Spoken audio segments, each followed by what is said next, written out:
The Mongolian steppe stretches endlessly, a land of bitter winds and unforgiving skies, where the horizon seems to swallow everything in its path. It was here, among the shifting grasses and the roaring hooves of wild horses, that one of history's greatest figures was forged, Genghis Khan. Born as Temujin, the son of a disgraced clan leader, he clawed his way out of obscurity and united the warring tribes of the steppe into an unstoppable force. By the early 13th century, the world trembled at his name. His horsemen were feared as ghosts of the plains, striking with terrifying speed, vanishing like smoke, and leaving kingdoms in ruins. From China to the Caspian Sea, his empire spread like wildfire. To many, Genghis Khan seemed invincible, a man blessed by fate itself, chosen by the eternal blue sky to rule the earth. But history has a cruel irony. The most powerful empires rarely fall from without. More often, they crack from within. And before we go further, tell me this. Where are you watching from? And what time is it right now? Drop it in the comments. And don't forget to smash that like button, share this video, and subscribe, because today, you'll hear the untold story of the spy who dared to betray the world's greatest conqueror. Yes, you heard that right. Not a general, not an army, not even the walls of a fortress, but a spy. A shadow in the Khan's court, a whisperer in the dark, a man or woman who risked everything to deceive the Mongol ruler at the height of his power. The Mongols had crushed empires with sheer force. But what happens when a warlord faces an enemy he cannot see? An enemy who doesn't ride with banners or armies, but slips silently into his trust. That's the story we uncover now. The tale of the spy who nearly toppled Genghis Khan's empire. The Mongol court was unlike any royal palace of its time. There were no marble pillars or golden thrones. Instead, the Khan ruled from a vast encampment of yurts, portable palaces of felt and wood that moved with the tides of conquest. At its heart stood his great ger, larger than a house, decorated with silks from China and trophies from across Asia. Here, emissaries from Persia bowed low, envoys from China trembled before his gaze, and generals reported on the conquests that reshaped the world. But it was also here, in this restless sea of tents and firelight, that the spy found cover. To outsiders, the Mongol camp looked like chaos. Tens of thousands of horses grazed in the distance. Merchants haggled over silk and spices. Warriors sharpened arrows by torchlight, and drums thundered through the night. Yet within this storm, the spy could disappear. They could blend in as a servant, a translator, or even a scribe. The Khan's empire was too vast, too diverse, for every face to be recognized. Who was this spy? The chronicles remain silent, and perhaps that's what makes this story so chilling. Some believe it was a captured noble from a conquered city, spared execution, but secretly loyal to their homeland. Others suggest it was one of the Khan's own men, a commander who played both sides to secure his survival. Still others whisper that it was an outsider, a Persian, a Chinese agent, or even an emissary of the Khwarezmian Empire, planted to sabotage the Khan's campaigns from within. What we know is this: they played their part to perfection. By day they bowed when others bowed, obeyed without hesitation, and blended into the endless machinery of the Mongol court. By night their ears were sharper than any blade. They listened, they memorized. They carried secrets out of the Khan's tent as easily as water in a hidden flask. And soon, strange things began to happen. Enemy kingdoms seemed to know where the Mongols would strike before the first horse had moved. Supply caravans disappeared on routes thought secure. Ambushes erupted in valleys the Khan's generals swore were safe. The empire, once an unstoppable tide, began to stumble. For Genghis Khan, suspicion was a matter of life and death. He trusted no one easily, not even his own blood. He was known to test his generals, by sending them on impossible missions, watching closely to see if they wavered. For those who failed, the punishment was swift and merciless. Betrayal was met with an iron fist. Whole cities burned, families wiped out, names erased from history. And yet, this spy remained hidden. How? By turning loyalty itself into their weapon. The closer they appeared to the Khan, the deeper their deception cut. Every nod, every word of obedience, was another layer of camouflage. Imagine the danger of this double life. To be caught was certain death, not just for the spy, but for their entire family. The Mongols believed betrayal infected bloodlines. Entire clans were erased to cleanse dishonor. And still, this shadow played their game. It was not the clang of swords, but the scratching of words, not arrows, but whispers, that nearly undid the conqueror of the world.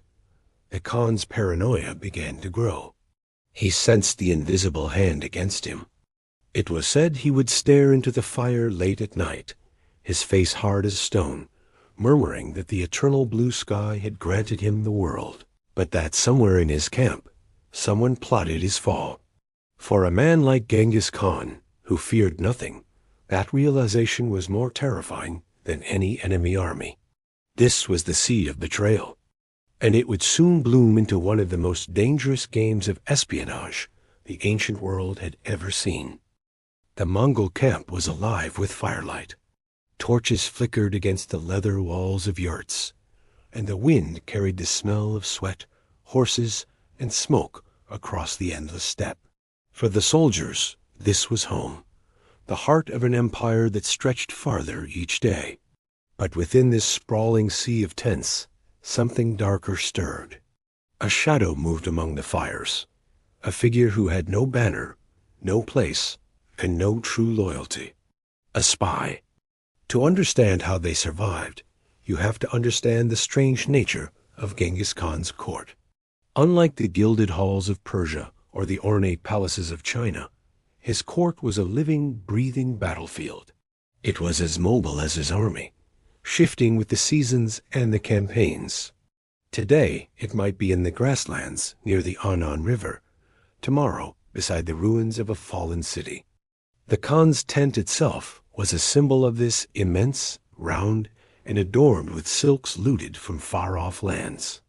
It looked temporary, and yet it carried the weight of the world inside it. In this court, loyalty was everything. Men swore oaths by fire and sky, pledging their lives and the lives of their families to the Khan. To betray him was unthinkable, punishable not only by death, but by erasure. Entire lineages wiped from memory. And yet, in this nest of wolves, the spy thrived. They survived by becoming invisible, by weaving themselves into the background of the great machine of conquest. Some say they were a servant, one of the countless hands who carried water, tended horses, or prepared food for the warriors. Others whisper they were an interpreter, a man who spoke the languages of the empire's enemies, earning a place close to the Khan's ear during negotiations. Still others claim they were a captured noble spared from execution, offered life in exchange for service, but secretly loyal to their fallen people. Whatever their true origin, the spy's genius lay in blending in. In the Mongol camp, everyone had a role, and the spy played theirs with precision. They bowed when others bowed, kept their eyes lowered, and obeyed without hesitation. They were ordinary in every visible way, unremarkable to the point of invisibility. But behind that mask, their eyes missed nothing. Every whisper between generals, every plan drawn in the dirt before the Khan's tent, every message carried by horsemen, all of it was gathered, memorized, and smuggled into the night. And soon, the world began to change. Campaigns that should have been swift and devastating began to stumble. Caravans carrying weapons and supplies vanished as if swallowed by the earth. Enemy cities braced their defenses before the Mongols even arrived, as though warned in advance. Ambushes struck Mongol patrols in valleys that had always been secure. It was as if the very future of the empire was being stolen and delivered to its enemies. For Genghis Khan, who had built his empire on precision and fear, this was unthinkable. He ruled with ruthless discipline. His armies moved like the wind, because every step was calculated, every strike planned with care. But now, his enemies seemed to know those plans before they were even carried out. It was as though the empire itself had begun to whisper its secrets to the outside world. The Khan grew restless. He was no fool. He had risen from nothing, clawing his way up by sensing danger before others saw it. And now he sensed something deeply wrong within his court. Late at night, while others slept, he would sit alone by the fire, staring into the flames with a face of iron. The men closest to him claimed that his voice grew harder, his commands sharper, his suspicion unrelenting. Somewhere, he knew, there was a traitor. But how do you find a shadow in a world of shadows? The Mongol camp was full of spies, but they were his. Scouts rode days ahead of the armies, infiltrating enemy lines, sending back messages written in secret codes. Genghis Khan himself had perfected the use of deception. He had feigned retreats, spread false rumors, and tricked entire kingdoms into lowering their defenses. The Mongols lived by trickery as much as they did by the sword. And so, in his own court, it was nearly impossible to tell the difference between loyalty and treachery. The spies' true power came not from their words, but from their silence. They never appeared suspicious, never reached for more than they were given. They moved quietly, like water seeping into cracks, unnoticed until it was too late. And all the while, the information they carried bled the empire dry. Consider the campaign against the Khwarezmian Empire. When Genghis Khan first clashed with Shah Ila ad-Din Muhammad, the battles should have been swift. The Mongols were masters of speed and surprise. But somehow, the Shah seemed prepared at every turn. His forces struck Mongol patrols in the dark, ambushed supply lines, and fortified cities before the horde could arrive. Though the Mongols would eventually crush Khwarezm, the campaign took longer, costlier, and bloodier turns than the Khan had intended. Some historians whisper that this was the spies' work, that the Shah had eyes in the Khan's very camp. If true, it means one of the greatest conquerors in history, a man who trusted no one fully, had been carrying a traitor at his side. And still, the spy remained undiscovered. What would you have done in such a situation? Trusted the faces around you? Or questioned every shadow, every ally, even your closest kin? Imagine the paranoia, the constant tension of knowing that someone, somewhere, was feeding your enemies the very plans you had forged with blood and fire. For the Khan, the wolf's den was his own camp. The empire's heart had been pierced, not by arrows or spears, but by whispers. And every day, the cracks widened. The spies' boldest trick was in how deeply they sank into the Khan's trust. Some accounts suggest they rose in rank, gaining access to war councils where strategies were drawn in detail. Others hint that they were entrusted with messages, the very lifeblood of the empire's communication system, allowing them to pass intelligence through seemingly secure channels. It was treachery hidden in plain sight, as elegant as it was deadly. By now, the Mongols were facing something they had never known before: hesitation, and hesitation was dangerous. Armies that once rode with unshakable confidence began to falter. Commanders argued. Distrust spread like a poison. Soldiers whispered that the eternal blue sky, the divine force the Mongols believed guided their conquests, was turning against them. This was the true genius of the spy. They didn't just steal secrets, they planted fear. They made the Mongols doubt themselves, their leaders, and even their God-given destiny. And still, the Khan had no name, no face, no proof. Only suspicion. The steppe winds howled across the camp. Fires burned low. Horses shifted restlessly in the dark. And somewhere, Beneath the vast sky, the spy moved like a ghost, carrying the secrets of an empire in their heart. By now, the lies were so thick, even the truth sounded like deception. The air was sharp with winter frost, and the Mongol camp was hushed beneath a sky heavy with stars. Smoke rose from dying fires, curling in the wind, carrying with it the faint smell of roasted meat and damp leather. To most, the night was peaceful. To Genghis Khan, it was another sleepless vigil. The Khan's empire was a storm, and storms never rested. Though he sat at the height of his power, with cities across Asia trembling at his name, he felt the ground shift beneath his feet. He could not explain it fully, but he knew. Someone close to him was poisoning his strength. It wasn't the blade of an enemy general, nor the walls of a fortified city. It was something quieter, deadlier. And he was right. The spy had grown bold. Months, perhaps years, of unnoticed movements had given them confidence.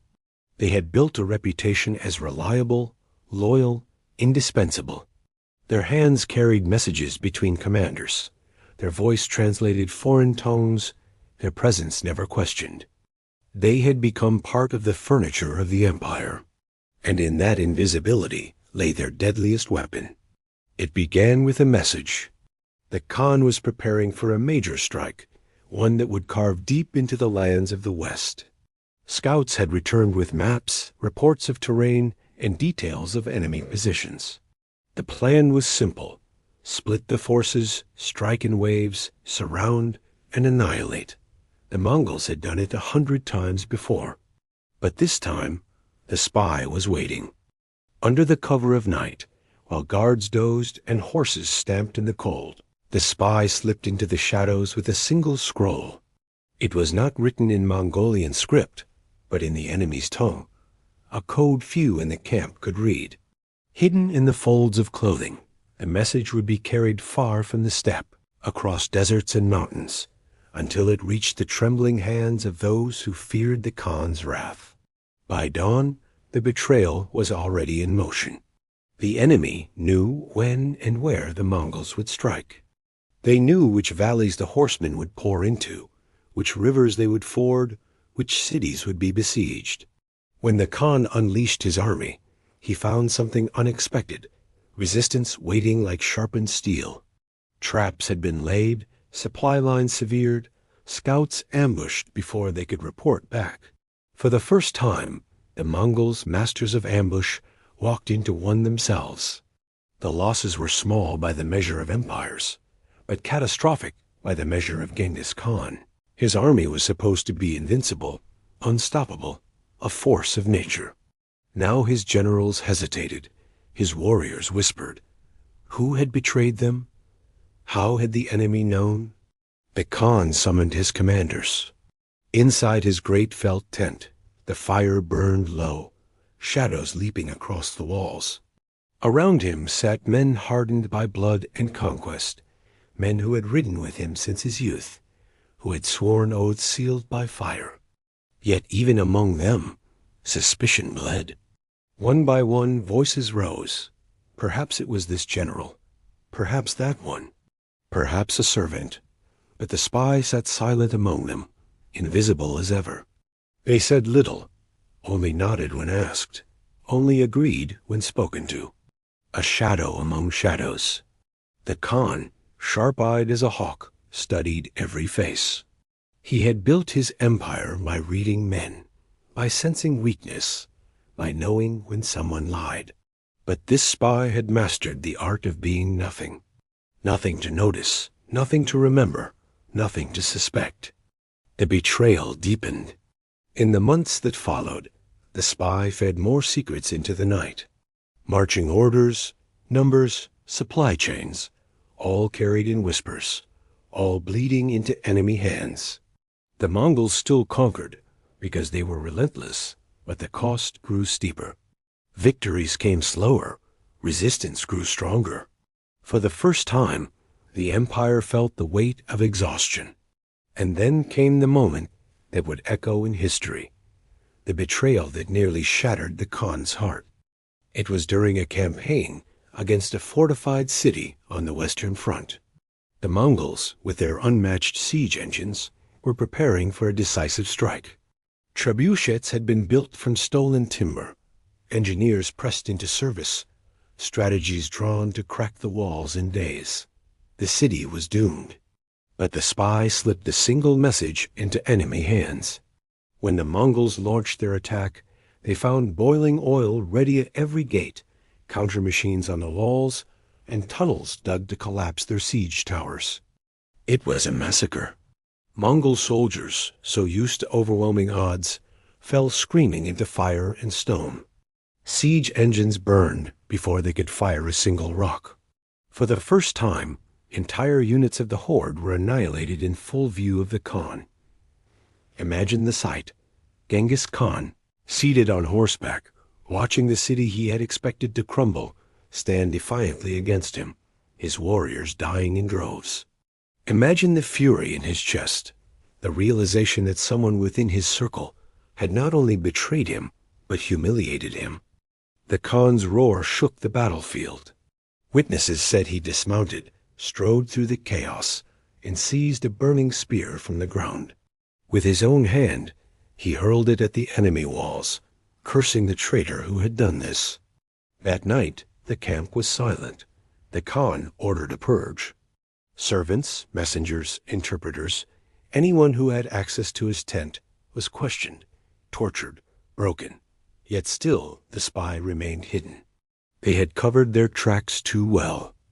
They had allies, perhaps only the genius of patience. But cracks began to show. For in their boldness, the spy had grown reckless. They had begun to crave not just secrecy, but impact. It was not enough to simply pass along whispers. They wanted to tilt the entire empire, to strike a blow so devastating that the Khan himself would bleed. And here lies the terrible truth. Betrayal does not always come from hatred. Sometimes it comes from obsession, from ambition, from the thrill of holding an empire's fate in one's hands. The spy was not just an enemy. They had become a puppeteer, pulling the strings of the greatest conqueror alive. But no puppeteer can play forever. The Khan's suspicion hardened into certainty. He began laying traps of his own. False orders were written and allowed to pass freely through the camp. Scouts reported movements that never happened. Entire plans were whispered within earshot of the wrong ears. Each time, the Khan watched to see what would unfold. And then it happened. A false plan, deliberately fed into the air of his tent, reached the enemy. Armies marched where no Mongol horse had ridden, laying in wait for an attack that never came. When word of this reached Genghis Khan, he knew. Somewhere within his circle, the knife had finally shown its blade. The spy's mask had cracked. The Khan did not strike immediately. That was not his way. Instead, he let the spy believe they were still safe, still hidden. He allowed them to move through the camp as before, carrying water, delivering messages, whispering in corners. But he watched, always watched. And when the time was right, the trap closed. No one knows exactly how the spy was caught. Some say they were followed into the night, their tracks traced to a hidden meeting beyond the campfires. Others say a letter was intercepted, its code broken by the Khan's own hand. Another version claims one of the spy's allies betrayed them, desperate to save their own skin. What is certain is this. One night, as the frost crept across the steppe, Genghis Khan summoned his guards. The spy was dragged before him, bound and beaten, their mask torn away. The Khan stared down at the figure who had bled his empire from within. His face was carved from stone, his eyes burning with the fury of 1,000 battles. And in that moment, the camp held its breath. The greatest conqueror the world had ever known had finally found the knife in the dark. But what he chose to do next would decide whether the empire broke or became stronger than ever.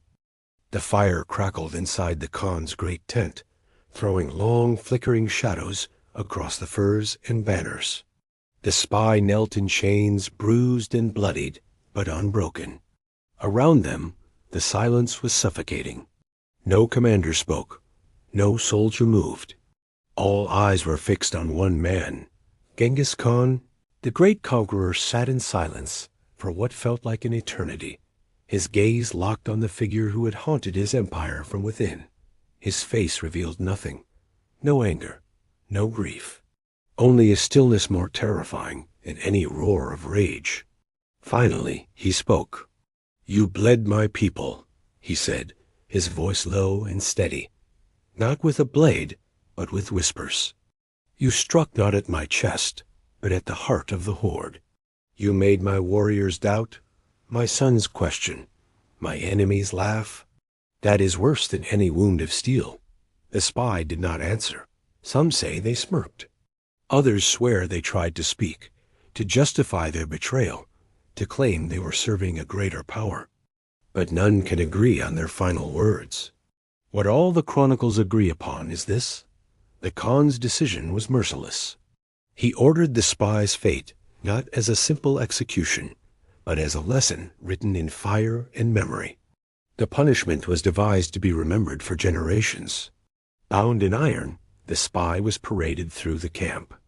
Soldiers who had lost brothers to false traps spat at them. Mothers of fallen warriors wept as they watched. The air was thick with fury, but none dared move until the Khan gave his word.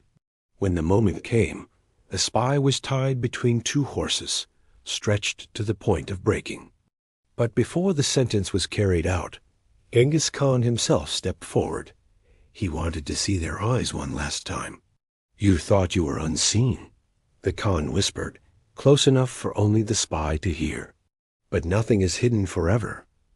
And then, with a gesture, he gave the order. The camp erupted in a roar as the spy's life ended, their body torn apart beneath the weight of the empire they had tried to destroy.